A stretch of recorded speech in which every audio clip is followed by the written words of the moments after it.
Bonjour et bienvenue dans cette nouvelle vidéo qui s'intitule « Pourquoi nous comparons-nous » Nous nous comparons très souvent, il est impossible de ne pas le faire. Souvent nous nous disons qu'il ne faut pas se comparer, que ce n'est pas bien parce que ça fait du mal. Nous allons voir dans cette vidéo plusieurs aspects. Pourquoi c'est impossible pour nous de ne pas le faire et pourquoi c'est indispensable de faire la comparaison. Qu'est-ce qui fait que ça nous fait du mal ? Mais aussi qu'est-ce qui fait que ça va nous faire du bien. Et cette petite clé qu'on va aller chercher à la fin pour pouvoir aller vers son évolution personnelle, vers l'augmentation de son estime de soi. Mais avant tout, j'ai besoin de vous demander de liker cette vidéo, de vous abonner si vous voulez avoir les suivantes, c'est important pour moi. Alors, générique, le temps que vous puissiez le faire. Merci.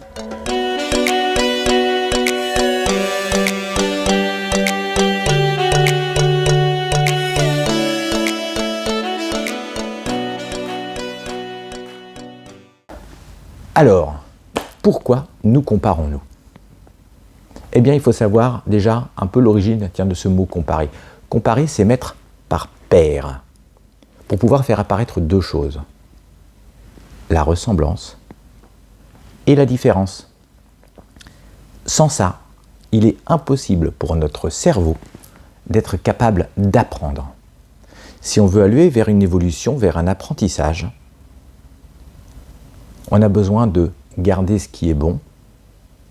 Et ça, l'apprentissage généralement, c'est j'ai un maître, je vais imiter mon maître, je vais imiter mes parents qui sont en train de marcher. Et en me comparant à eux, je vais pouvoir aller garder ce qui est identique, ce qui se ressemble, ce qui est la bonne partie.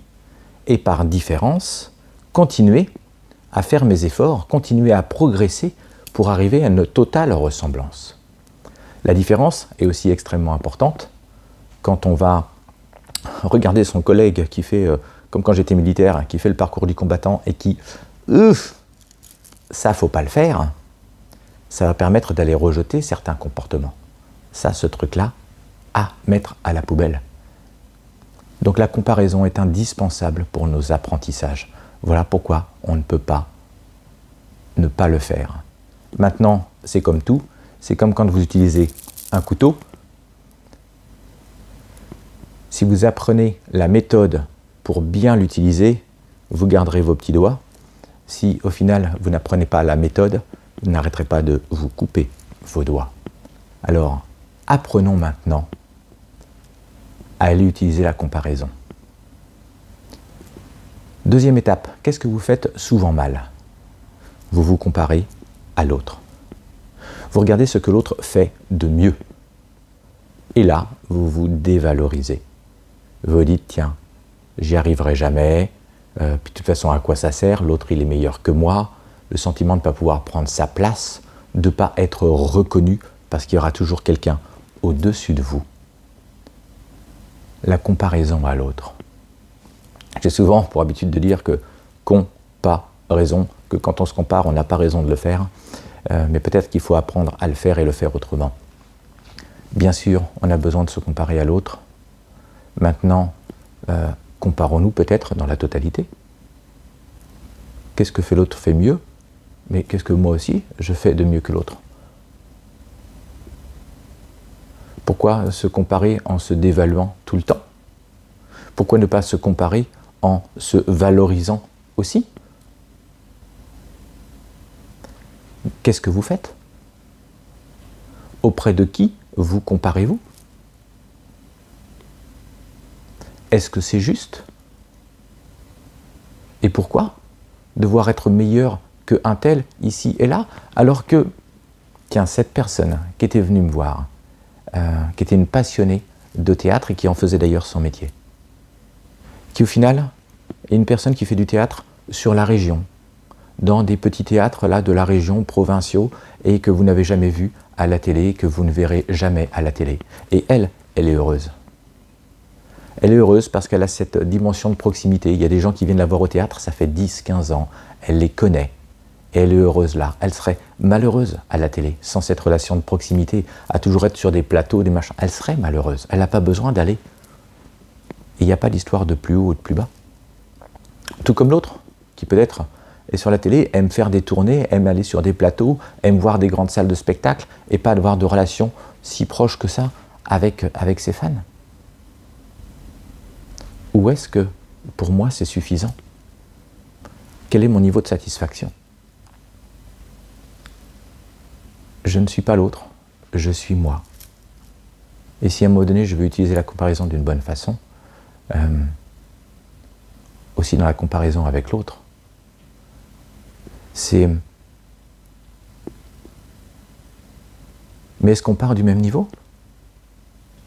Au final, tiens, lui, il a mis 3 séances de moins que moi pour apprendre à nager. Oui, mais moi, mes parents ont la trouille de l'eau. Ma petite sœur a failli mourir devant moi en se noyant. Lui, son père, il est maître nageur. Lui, quand il était gamin, d'ailleurs, il habitait dans un jardin, il avait une petite piscine, il a toujours été dans l'eau, il s'est amusé avec sa famille. Tiens, lui, il avait ses parents pour l'aider à faire ses devoirs tous les soirs. Et moi, non. Donc, dans la comparaison à l'autre, il y a toujours une partie que vous ne voyez pas et près de laquelle vous ne pourrez pas vous comparer. Peut-être utiliser votre imagination pour aller regarder les choses peut-être d'une façon plus large et un peu plus juste. Maintenant, le troisième point de la comparaison, c'est de se comparer à soi. À moi hier. Moi il y a une semaine. Moi il y a un an. Et de commencer à regarder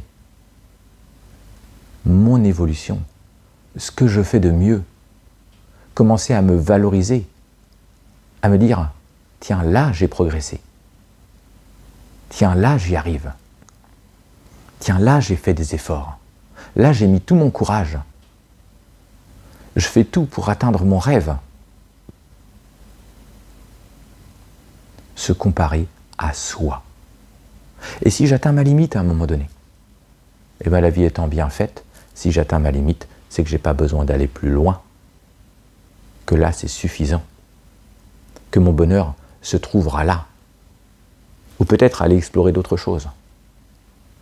Mais je me compare à moi hier. Et quand je me regarde aujourd'hui, je me félicite d'avoir mis de l'énergie, d'avoir mis du courage, d'avoir mis de l'action, d'avoir progressé. Et je suis en train de réussir.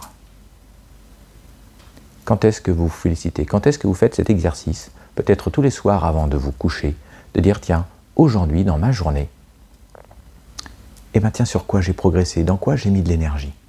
Par rapport à hier, par rapport à il y a une semaine, 15 jours, un mois, l'année dernière.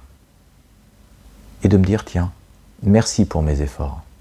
Et même si des fois j'ai souffert, eh bien tiens, merci d'avoir pu aller dans cette souffrance pour l'amour de moi, pour réaliser mes rêves, pour me faire plaisir. Alors je vous invite à vous comparer complètement, totalement quand vous le faites à l'autre et à aller regarder d'où moi je pars. Qu'est-ce que j'ai vécu? Qu'est-ce que l'autre? Allez l'imaginer parce qu'il y a une partie qui restera toujours invisible chez lui. Et surtout d'aller vous comparer à vous-même et de regarder tous ces efforts, toutes ces choses superbes que vous faites chaque jour pour vous donner le sourire. Souvenez-vous, vous êtes votre meilleur ami. C'est vous qui avez la capacité de vous élever, de vous récompenser. Alors je vous invite à méditer dessus, à faire ce petit exercice tous les soirs. Engagez-vous. Et après ça deviendra une habitude, un automatisme. Faites-vous du bien et au plaisir de vous retrouver très prochainement pour une autre vidéo et d'autres stages. Bonne journée à tous.